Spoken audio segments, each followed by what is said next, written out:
Ayon sa rules na inilabas ng COMELEC, yung automated counting machines ay nasa presinto on the day of elections. Yung automated counting machine na yon ay connected sa internet the whole day. At kapag boboto ka, ilalagay mo yung boto mo doon at bibilangin ng makina lahat ng boto. Pero yung pagbilang ng makina, para siyang nag-i-score ng basketball. Habang bumoboto ang mga tao, merong running score. Pero hindi katulad ng basketball, yung score doon sa loob ng voting machine na yun, hindi mo nakikita. Walang nakakakita. At makikita lamang yung final score pagkatapos na ng pagboto matapos ang alas 7 ng gabi on election day. At lalabas yung information na yun sa pamamagitan ng pagprint ng election return.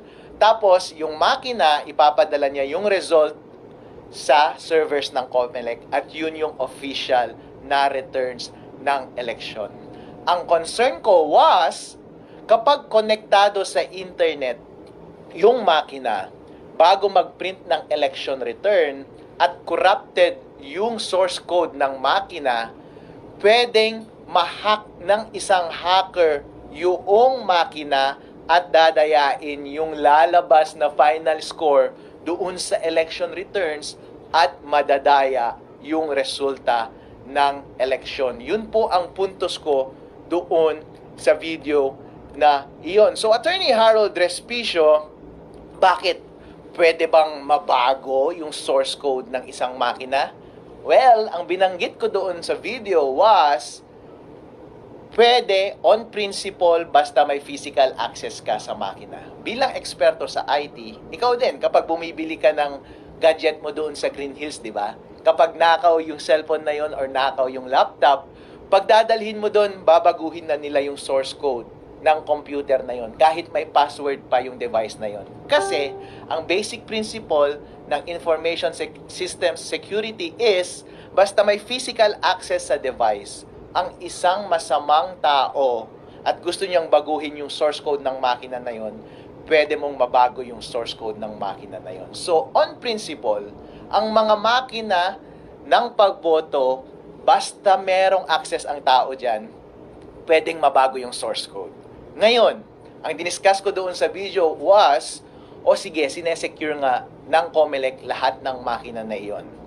Actually, meron bang opening, ang sinabi ko sa video is, meron bang opening or instance na baka hindi nakatingin yung gwardiya na merong bad actor doon at baguhin niya yung source code? Kayo na lang ang humusga, di ba? So, mahirap iwasan yun kasi kahit gaano ka pa ka-stricto sa pagbantay ng makina, kahit konting sandali lamang na merong access ang masamang tao doon sa makina, halimbawa, galing sa loob ng gobyerno, kung gusto nilang dayain yung eleksyon, pwede nilang dayain yung eleksyon. Yun yung binanggit ko doon sa video na iyon.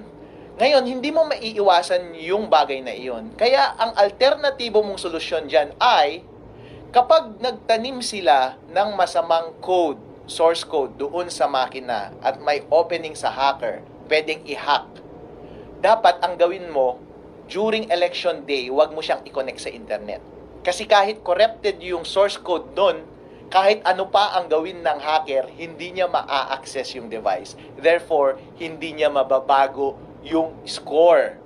And kapag hindi niya nabago yung score, ang lalabas na score ay yung tamang score sa makina at walang magagawa yung makina. Once i-connect mo na siya sa internet later at ipadala mo yung results sa server ng COMELEC, hindi mahirap nang dayahin yun kasi may kopya na lahat ng watcher ng totoong resulta ng eleksyon. Yun yung binabanggit ko na pwedeng opening doon sa video na iyon. Doon sa video na iyon, naging detailed ako sa pag-discuss ng teorya ng computer securities at paano i-take advantage yung kahinaan na yun doon sa sistema ng automated counting machine.